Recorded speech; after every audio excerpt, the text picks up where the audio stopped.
ಕನಕಪುರದಲ್ಲಿಂದು CM DK Shivakumar ಅವರಿಂದ rounds. CM ಆದ ಬಳಿಕ ಮೊದಲ ಬಾರಿಗೆ ಸ್ವಕ್ಷೇತ್ರಕ್ಕೆ ಡಿಕೆ ಶಿವಕುಮಾರ್ ಅವರು ಭೇಟಿಯನ್ನ ಕೊಡ್ತಿದ್ದಾರೆ. ಇವತ್ತು ಇಡೀ ದಿನ ಕನಕಪುರ ಕ್ಷೇತ್ರದಲ್ಲಿ ಸಿಎಂ ಡಿಕೆ ಶಿವಕುಮಾರ್ ಸುತ್ತಾಟ. 17 ಗ್ರಾಮ ಪಂಚಾಯಿತಿ ವ್ಯಾಪ್ತಿ ಹಾಗೂ ನಗರ ಪ್ರದೇಶದಲ್ಲಿ ರೌಂಡ್ಸ್ ಹಾಕಲಿದ್ದಾರೆ. ಬೆಳಗ್ಗೆ 10 ಗಂಟೆಗೆ ಹಾರೋಹಳ್ಳಿಗೆ ಭೇಟಿ ನೀಡಲಿದ್ದಾರೆ ಸಿಎಂ. ಹಾರೋಹಳ್ಳಿಯಿಂದ ಕನಕಪುರದವರೆಗೆ ರೋಡ್ ಶೋ ನಡೆಸುವ ಸಾಧ್ಯತೆ ಇದೆ. ಸಿಎಂ ಡಿಕೆ ಶಿವಕುಮಾರ್ ಅವರಿಂದ ಕೃತಜ್ಞತಾ ಸಮರ್ಪಣಾ ಪ್ರವಾಸ ಇದು. ಡಿಕೆ ಶಿವಕುಮಾರ್ ಅವರು ಸಿಎಂ ಆದ ಬಳಿಕ ಭೇಟಿಯ ಹಿನ್ನೆಲೆಯಲ್ಲಿ ಕನಕಪುರದಾದ್ಯಂತ ಬಿಗಿ ಪೊಲೀಸ್ ಭದ್ರತೆಯನ್ನು ಕಲ್ಪಿಸಲಾಗಿದೆ. ತಮ್ಮನ್ನು ಆಶೀರ್ವದಿಸಿದಂತಹ, ತಮ್ಮ ಬೆಂಬಲಕ್ಕೆ ಸದಾ ನಿಂತುಕೊಂಡಂತಹ ಜನರಿಗೆ ಕೃತಜ್ಞತೆಯನ್ನು ಸಲ್ಲಿಸುವುದಕ್ಕೆ ಈ ಬೃಹತ್ ರೋಡ್ ಶೋ. ಇಂದು ಡಿಕೆ ಶಿವಕುಮಾರ್ ಅವರು ಬೆಂಗಳೂರು ದಕ್ಷಿಣ ಜಿಲ್ಲಾ ಪ್ರವಾಸವನ್ನ ಹಮ್ಮಿಕೊಂಡಿದ್ದಾರೆ.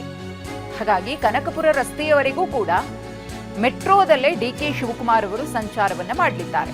ಅಂದ್ರೆ ಮೆಟ್ರೋದಿಂದಲೇ ಅವರ ಪ್ರಯಾಣ ಶುರುವಾಗುತ್ತೆ, ಕಾರಲ್ಲಿ ಹೋಗೋದಿಲ್ಲ. ವಿಧಾನಸೌಧದ ಸ್ಟೇಷನ್ ಇಂದ ಸಿಎಂ ಡಿಕೆಶಿ ಮೆಟ್ರೋದಲ್ಲಿ ಪ್ರಯಾಣಿಸ್ತಾರೆ.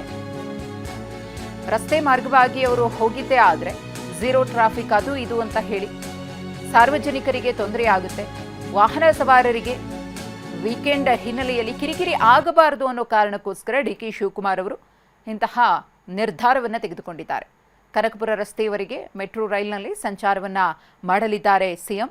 ಬಳಿಕ ರಸ್ತೆ ಮಾರ್ಗವಾಗಿ ಡಿಕೆ ಶಿವಕುಮಾರ್ ಅವರು ತೆರಳುತ್ತಾರೆ. ಬೆಳಗ್ಗೆ 9 ಗಂಟೆಗೆ ಮೆಟ್ರೋದಲ್ಲಿ ಸಂಚಾರವನ್ನ ಶುರು ಮಾಡ್ತಾರೆ. ಪ್ರವಾಸವನ್ನ ಮುಗಿಸಿ ಇವತ್ತು ರಾತ್ರಿಯೇ ಬೆಂಗಳೂರಿಗೆ ವಾಪಸ್ಸಾಗಲಿದ್ದಾರೆ ಸಿಎಂ ಡಿಕೆ ಶಿವಕುಮಾರ್ ಅವರು. ಝೀರೋ ಟ್ರಾಫಿಕ್ನಿಂದ ಸಾರ್ವಜನಿಕರಿಗೆ ತೊಂದರೆ ಆಗಬಾರದು ಅನ್ನೋ ಕಾರಣಕ್ಕೋಸ್ಕರ ಡಿಕೆ ಶಿವಕುಮಾರ್ ಅವರು ತೆಗೆದುಕೊಂಡಿರುವಂತಹ ಮಹತ್ವದ ನಿರ್ಧಾರ. ಇಂತಹ ಸಣ್ಣ ಪುಟ್ಟ ನಿರ್ಧಾರಗಳೇ ಜನರಲ್ಲಿ ಭರವಸೆಯನ್ನು ಮೂಡಿಸುತ್ತೆ, ಜನನಾಯಕನನ್ನಾಗಿ ಮಾಡುತ್ತೆ.